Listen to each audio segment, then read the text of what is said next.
खेलत है नंदलाल, धरती अंबर उड़े गुलाल, ये होली खेलत है।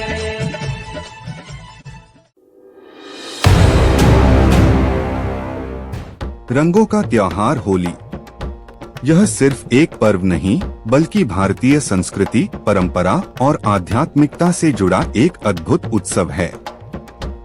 यह दिन न केवल समाज में प्रेम, सौहार्द और एकता का प्रतीक है, बल्कि यह हमें यह भी याद दिलाता है कि बुराई कितनी भी शक्तिशाली क्यों न हो, अंततः सत्य और अच्छाई की ही जीत होती है।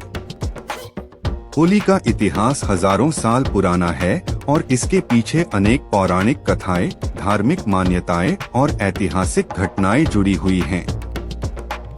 आज हम विस्तार से जानेंगे कि यह त्योहार क्यों मनाया जाता है, इसकी पौराणिक कहानियां क्या हैं और इसका ऐतिहासिक महत्व कितना गहरा है। नमस्कार दोस्तों, आप देख रहे हैं भारत का निचोड़।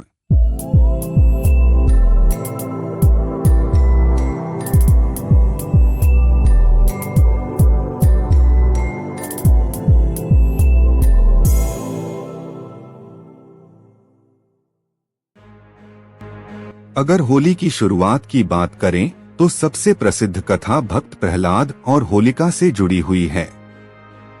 प्राचीन समय की बात है। एक अत्याचारी असुर राजा था जिसका नाम था हिरण्यकशिपु।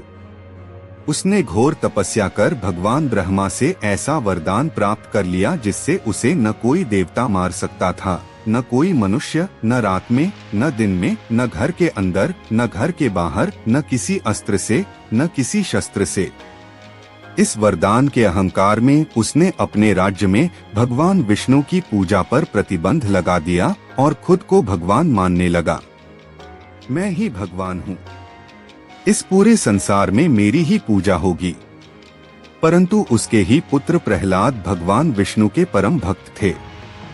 वे सदा भगवान का ध्यान करते और उनकी भक्ति में लीन रहते। हिरण्यकशिपु को यह सहन नहीं हुआ और उसने अपने पुत्र को मारने का निश्चय कर लिया। हिरण्यकशिपु ने प्रहलाद को मारने के लिए कई उपाय किए। कभी उसे ऊंचाई से गिरवा दिया, कभी विष पिलाने की कोशिश की, तो कभी हाथी के पैरों तले कुचलवाने का प्रयास किया, लेकिन हर बार भगवान विष्णु ने अपने भक्त की रक्षा की। आखिरकार हिरण्यकशिपु ने अपनी बहन होलिका से सहायता मांगी। होलिका को यह वरदान प्राप्त था कि वह आग में जल नहीं सकती थी। उसने प्रहलाद को अपनी गोद में लेकर अग्नि में बैठने का निश्चय किया, लेकिन भगवान विष्णु की कृपा से प्रहलाद को कुछ नहीं हुआ, बल्कि होलिका ही जलकर भस्म हो गई। इस घटना के उपलक्ष्य में हर साल होलिका दहन किया जाता है, जो यह दर्शाता है कि सत्य की हमेशा जीत होती है और बुराई का अंत निश्चित है।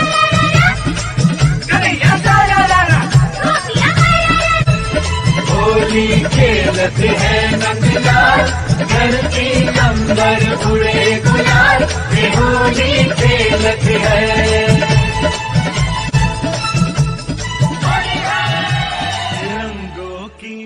होली का सबसे प्रसिद्ध रूप ब्रज, मथुरा और वृंदावन में देखने को मिलता है। इसका संबंध भगवान श्री कृष्ण और राधा रानी की प्रेम कथा से है। भगवान कृष्ण जब छोटे थे तो वे अक्सर माँ यशोदा से शिकायत किया करते कि राधा और गोपियाँ उनसे गोरी क्यों हैं और वे स्वयं सांवले क्यों हैं। तब माता यशोदा ने मुस्कुराकर कहा, बेटा तुम राधा को अपने पसंदीदा रंग में रंग दो। तब से श्री कृष्ण अपने सखाओं के साथ गोपियों पर रंग डालने लगे। यही परंपरा आगे जाकर रंगों की होली के रूप में प्रसिद्ध हुई। आज भी बरसाना और नंदगांव की लट्ठमार होली दुनिया भर में प्रसिद्ध है, जहां महिलाएं पुरुषों पर लाठियां बरसाती हैं और पुरुष खुद को ढाल से बचाते हैं। यह त्योहार प्रेम, उल्लास और मस्ती का प्रतीक है। एक अन्य कथा भगवान शिव और कामदेव से जुड़ी हुई है। जब माता सती ने अपने पिता दक्ष के यज्ञ में आत्मदाह कर लिया तो भगवान शिव शोक में डूबकर गहरे ध्यान में चले गए। इस दौरान असुरों से देवताओं की रक्षा के लिए कामदेव ने शिवजी का ध्यान भंग करने का प्रयास किया। जैसे ही कामदेव ने प्रेम बाण छोड़ा, भगवान शिव क्रोधित हो गए और उन्होंने अपनी तीसरी आंख खोल दी, जिससे कामदेव भस्म हो गए। बाद में उनकी पत्नी रति के विलाप और प्रार्थना के कारण शिवजी ने कामदेव को अनदेखे रूप में पुनर्जीवित किया। इस घटना को प्रेम और बलिदान के रूप में होली से जोड़ा जाता है।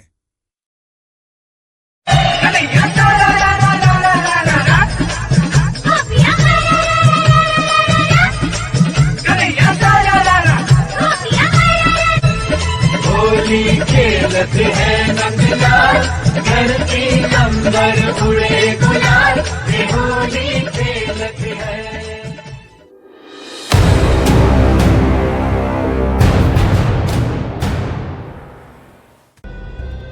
भारत के सांस्कृतिक ताने बाने में होली का स्थान अनूठा है। न केवल हिंदू समाज बल्कि मुगल शासकों के दौर में भी इस रंगों के पर्व ने अपनी जगह बनाई। मुगल काल में होली का उत्सव शाही दरबार तक पहुंचा।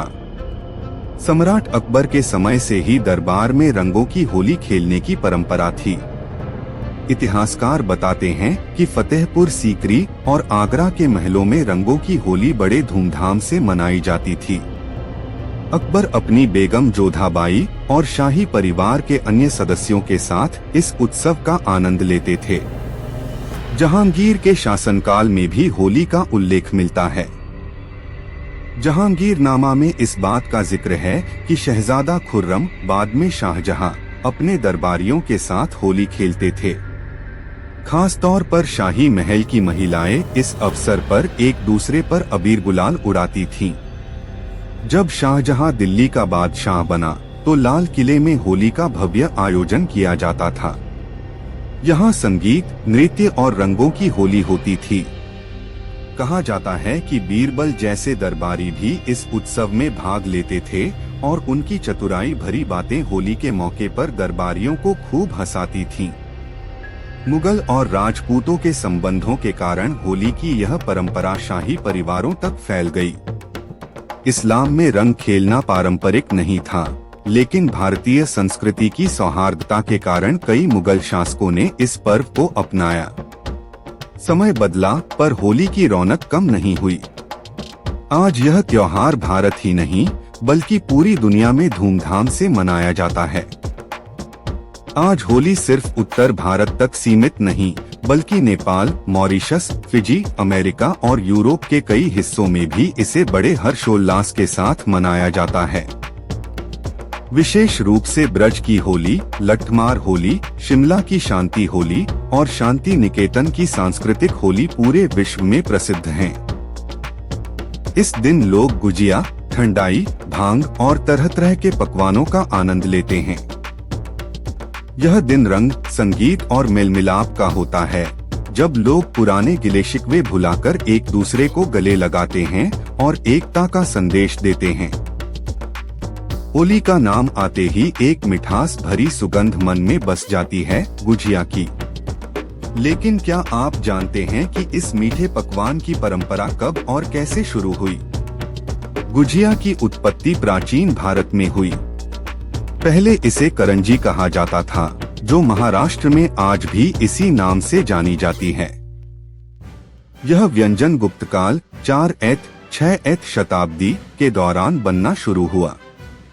संस्कृत ग्रंथों में इसे पुरनपुरी नाम से भी जाना जाता है, जिसका अर्थ होता है मीठे भरे आटे का पकवान।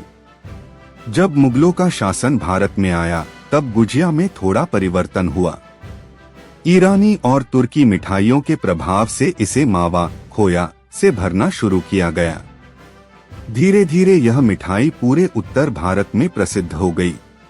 ब्रज, मथुरा और अवध में होली के दिन गुजिया खाने का विशेष प्रचलन हुआ। यहाँ की राजघरानों में होली के दौरान विशेष रूप से शाही बावर्ची इस मिठाई को तैयार करते थे। गुजिया बनाने की प्रक्रिया पूरे परिवार का त्योहार मनाने का हिस्सा बन गई। आज गुजिया कई प्रकार की बनने लगी है। मावा गुजिया, नारियल gujiya, chocolate gujiya, dry fruit gujiya. Holi पर गुजिया खाना एक पारिवारिक परंपरा बन चुकी है। यह सिर्फ एक मिठाई नहीं बल्कि साथ मिलकर त्योहार मनाने का प्रतीक है। होली सिर्फ एक रंगों का त्योहार नहीं, बल्कि यह प्रेम, सौहार्द और अध्यात्म का प्रतीक है। यह हमें सिखाती है कि जीवन में रंगों की तरह प्रेम और सद्भावना भी जरूरी है। इतिहास गवाह है कि यह पर्व केवल उत्सव का नहीं, बल्कि सामाजिक समरसता और बुराई पर अच्छाई की जीत का संदेश देता है। आइए इस होली हम भी अपने मन की बुराइयों को जलाकर अच्छाई की ओर कदम बढ़ाएं, पुराने गिले शिकवे भूलकर नए सिरे से रिश्तों को संवारें और इस त्योहार की मिठास को अपने जीवन में घोलें। अगर आपको यह वीडियो पसंद आई हो तो इसे लाइक करें, शेयर करें और भारत के निचोड़ को सब्सक्राइब करें। आपकी एक सहभागिता हमें और भी बेहतरीन ऐतिहासिक कहानियां लाने के लिए प्रेरित करती है। गुलाल का रंग, गुजिया की मिठास, प्यार की सौगात, अपनों का एहसास, रंगों में घुल जाए स्नेह और विश्वास। आओ मनाएं होली मिलकर हर बार खास। अगली बार फिर मिलेंगे एक और ऐतिहासिक कथा के साथ। तब तक के लिए होली की हार्दिक शुभकामनाएं।